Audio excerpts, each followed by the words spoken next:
மனித உரிமை செயற்பாட்டு திட்டம் ஒன்றை ஏற்படுத்துவதற்காக அமைச்சரவை உபகுழு ஒன்றை நியமிப்பதற்கு உத்தேசிக்கப்பட்டுள்ளது. அமைச்சரவை தீர்மானங்களை அறிவிக்கும் ஊடகவியலாளர் சந்திப்பின் போது இந்த விடயம் தெரிவிக்கப்பட்டுள்ளது.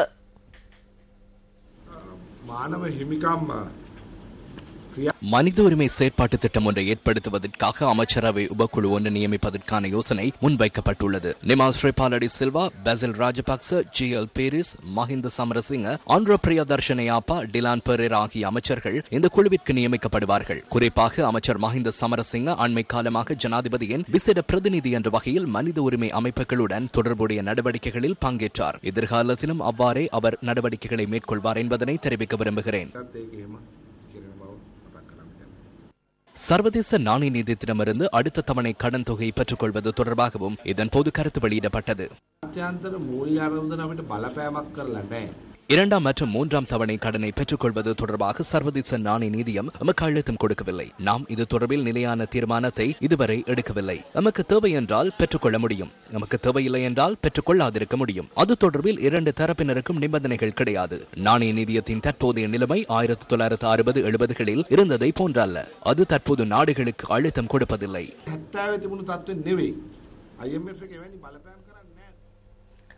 கப்பல் பட்டய தரகர்கள் சங்கத்தின் 25வது வருட பூர்த்தி நிகழ்வு கொழும்பில் நேற்று நடைபெற்றது.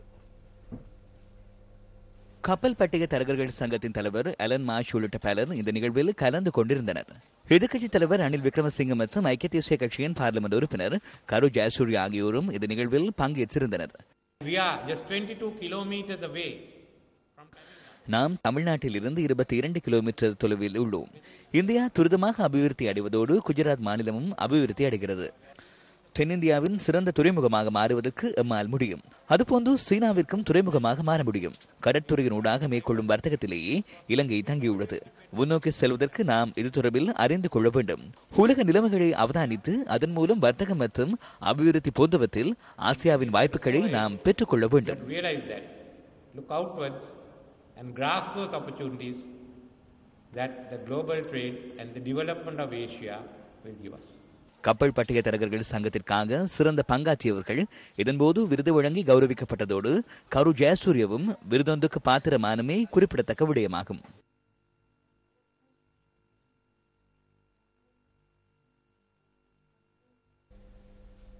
முன்னாள் ராணுவ தளபதி சரத் பொன்சேகா கொழும்பில் உள்ள தனியார் வைத்தியசாலை ஒன்றுக்கு இன்றும் அழைத்துச் செல்லப்பட்டார். உடற்கூற்று சிகிச்சைகளுக்காக சரத் பொன்சேகா வைத்தியசாலைக்கு அழைத்து வரப்பட்டார்.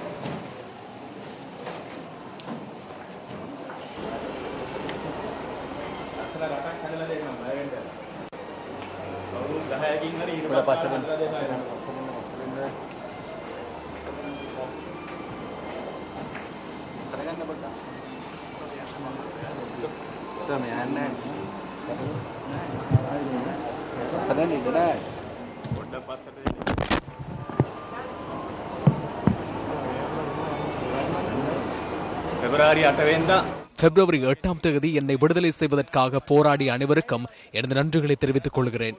மக்களின் போராட்டம் வெற்றி அளித்துள்ளது. தெற்காசியாவிலும் அந்த நிலைமை ஏற்பட்டுள்ளது. மாலைத்தீவில் மக்கள் போராட்டங்கள் இடம்பெற்றுள்ளன. இலங்கைக்கு வரும் காலம் தொலைவில் இல்லை.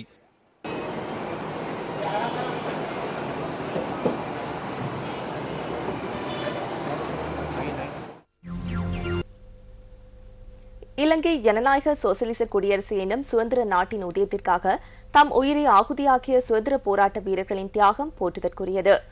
சூரியன் அஸ்தமிக்காத தேசம் என இருமாப்புடன் விளங்கிய பிரித்தானிய சாம்ராஜ்யம் அவர்களின் புலமையை கண்டு வியந்து அன்று சர் பட்டம் வழங்கி கௌரவித்தமையானது தமிழினத்தின் கல்வி பின்புலத்திற்கான சான்றாக திகழ்கிறது. தமது கல்வியினால் சுதந்திர சுடரை ஜொலிக்கச் செய்த சர் பொன் சகோதரர்களுக்கான முதல் மரியாதை அடுத்து.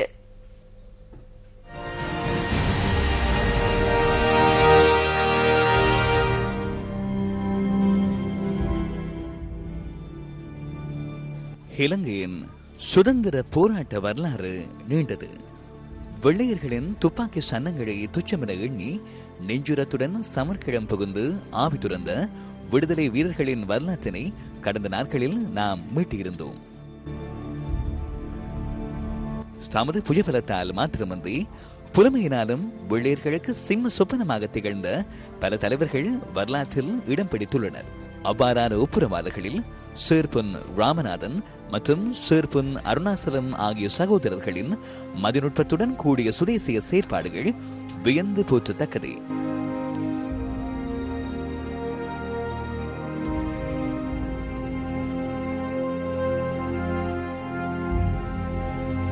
பிரித்தானிய சாம்ராஜ்யவாதிகளினால் அந்நாளில் சேர் பட்டம் வழங்கி கௌரவிக்கப்பட்ட சேர் பொன்னம்பலம் ராமநாதன் மற்றும் சேர் பொன்னம்பலம் அருணாச்சலம் ஆகிய சகோதரர்கள் பிரித்தானிய நிர்வாக சபைகளில் இலங்கை மக்களின் உள்ள கிடக்கையை வெளிப்படுத்துவதற்கும் அந்நாளில் தவறவில்லை.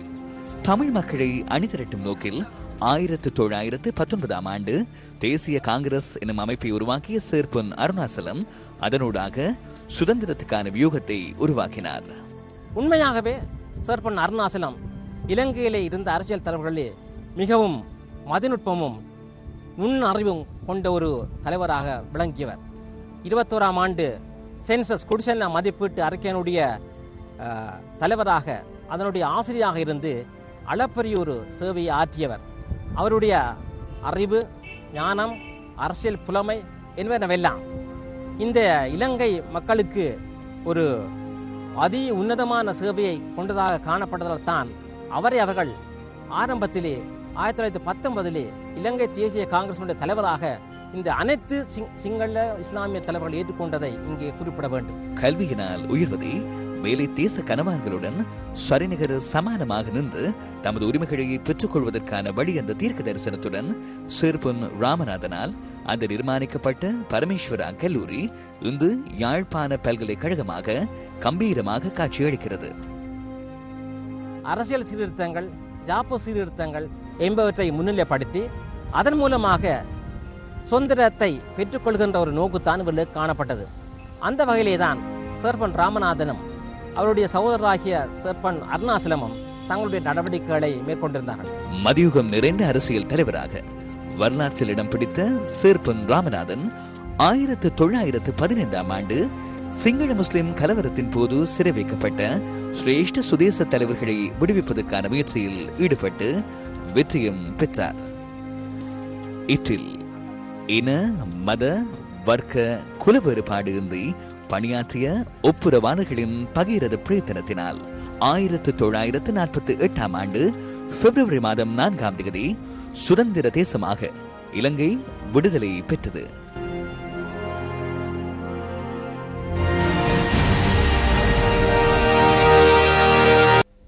சமுர்த்தி கொடுப்பனவு முறையில் நியமங்களில் மாற்றங்களை ஏற்படுத்தியுள்ளதாக பொருளாதார அபிவிருத்தி பிரதி அமைச்சர் லக்ஷ்மண் யாபாபிவர்த்தன இன்று பாராளுமன்றத்தில் தெரிவித்தார். ஐக்கிய தேசிய கட்சியின் பாராளுமன்ற உறுப்பினர் சஜித் பிரேமதாஸ் எழுப்பிய கேள்வி ஒன்றுக்கு பதிலளிக்கும் போதே அவர் இதனை குறிப்பிட்டார். இது தொடர்பான விரிவான தகவல்களை எமது அடுத்த பிரதான செய்திகளில் எதிர்பாருங்கள். கற்றுக்கொண்ட பாடங்கள் மற்றும் நல்லிணக்க ஆணைக்குழுவின் அறிக்கை தொடர்பில் தமது நிலைப்பாட்டை ஜனாதிபதிக்கு அறிவித்துள்ளதாக எதிர்க்கட்சித் தலைவர் ரணில் விக்ரமசிங்க பாராளுமன்றத்தில் இன்று தெரிவித்துள்ளார். கடந்த வருடம் மே மாதம் 3ஆம் தேதி ஐக்கிய நாடுகள் சபையின் அறிக்கை உண்மையானது என நான் இந்த சபையில் தெரிவித்தேன். தேவை ஏற்படும் போது நாம் அதற்கு பதிலளிக்க வேண்டும் என கூறினேன். கற்றுக்கொண்ட பாடங்கள் மற்றும் நல்லிணக்க ஆணைக்குழு அதற்கு பதிலளிக்கவில்லை. எனினும் ஆணைக்குழுவின் அறிக்கையில் சில சிறந்த பரிந்துரைகள் உள்ளன. நல்லிணக்கத்திற்கான பரிந்துரைகளை பெற்றுக் கொள்வதற்காகவே அரசாங்கம் இந்த ஆணைக்குழுவை நியமித்தது. தேசிய பிரச்சினையை தீர்க்க அரசாங்கம் மேற்கொள்ளும் எந்த ஒரு உண்மையான நடவடிக்கைக்கும் ஐக்கிய தேசிய கட்சி பூரண ஒத்துழைப்பு வழங்கும் என கடந்த வருடம் ஏப்ரல் மாதம் 20ஆம் தேதி ஐக்கிய தேசிய கட்சி தெளிவாக அறிவித்தது. சிறுபான்மையின மக்களின் பிரச்சினைகளுக்கு நிரந்தர தீர்வு வழங்கப்பட வேண்டும் எனவும் நாம் குறிப்பிட்டோம். எமது நிலைப்பாடு மாற்றமடையவில்லை.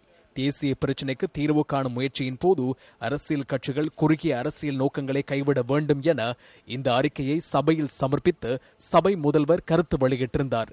நான் ஜனாதிபதிக்கு கடிதம் அனுப்புவதற்கு முன்பாக தமிழ் தேசிய கூட்டமைப்பும் ஆணைக்குழுவின் அறிக்கைக்கு ஜனவரி மாதம் பதிலளித்தது. எமது பதிலுக்கும் ஆணைக்குழுவின் அறிக்கைக்கும் பொதுவான சில விடயங்களும் உள்ளன. அரசாங்கம் இது தொடர்பில் ஆழமாக சிந்தித்து செயற்பட்டால் இந்த பிரச்சனையை ஒற்றுமையாக தீர்ப்பதற்கு இது சிறந்த சந்தர்ப்பமாக அமையும். தற்போது ஜனநாயகம் வலுவாக இல்லை. Adversarial politics and have consensual decision making on national issues. Prior to the letter I have sent the President, the TNA